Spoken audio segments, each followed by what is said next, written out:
Hi, I'm Carl Pearson, and this is a video you won't forget, I hope, and I think, because it will give you a conversation piece that others will appreciate and remember as well.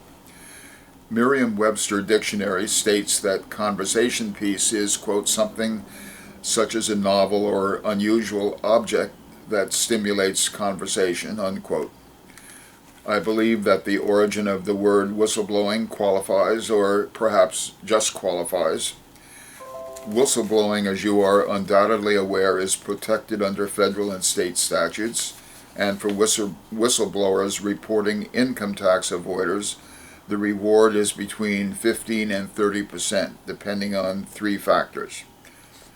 Under 26 U.S.C. Section 7623, B, the IRS is required to issue an award to tax whistleblowers of 15 to 30% of the proceeds collected from tax fraud or tax underpayments if 1. The whistleblower provides a tip that the IRS decides to take action on. A whistleblower cannot force the IRS to act on a tip. End of paren. 2. The amount in dispute, that is the tax underpayment, including interest and penalties, exceeds $2 million if the taxpayer is an individual. His or her gross income must exceed $200,000 for at least one of the tax years in question. And 3, the IRS collects tax underpayments resulting from the action, including any related actions. In a recent 2-year period, IRS whistleblowing awards have amounted to 46% of total whistleblower awards in the United States, which means to me that IRS whistleblowing seems to be the way to go for persons intending to get rich through whistleblowing. Now, let's look at the origin of the term, and I quote from a pamphlet I wrote in 1994, which was 26 years ago. This is a paragraph, section 4 of the pamphlet, entitled Quitam, Q-U-I-T-A-M, Actions and Whistleblower Statutes Background. Remember the phrase, quote, Quitam, unquote. Your interest in whistleblower statutes is in any, quote, Quitam, unquote, part, which provides the right of an individual such as yourself to sue a certain type of wrongdoer on behalf of the government and receive a percentage of any recovery as your reward.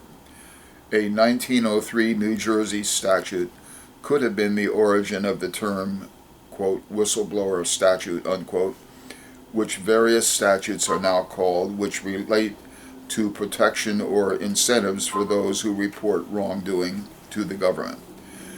The New Jersey statute, N.J. Laws of 1903, Chapter 257, Section 35, created a $20 penalty for every failure by a railroad in New Jersey to ring a bell or blow a whistle at a railroad crossing. The statute went on to provide that 50% of the penalty was to be paid to the informer who commenced the action for recovery of the penalty, and the other 50% was to be paid to the county in which the violation occurred. Subsequently, in various New York decisions, the term whistleblowing and whistleblower statute came into use, which could well be a reference to the 1903 New Jersey statute, which rewarded persons who sued for a railroad's whistleblowing failure. The phrase Quitam comes from English common law and was a proceeding to enforce a state-imposed penalty brought by a private citizen in exchange for a percentage of any recovery.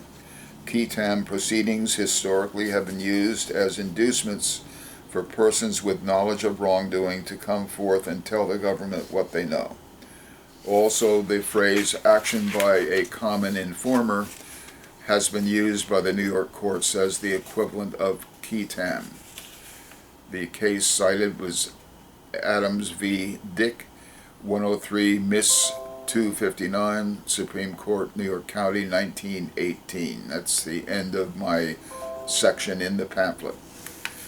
Well, I hope I've provided you with a memorable conversation piece, so I'll say so long and be back soon with my next video.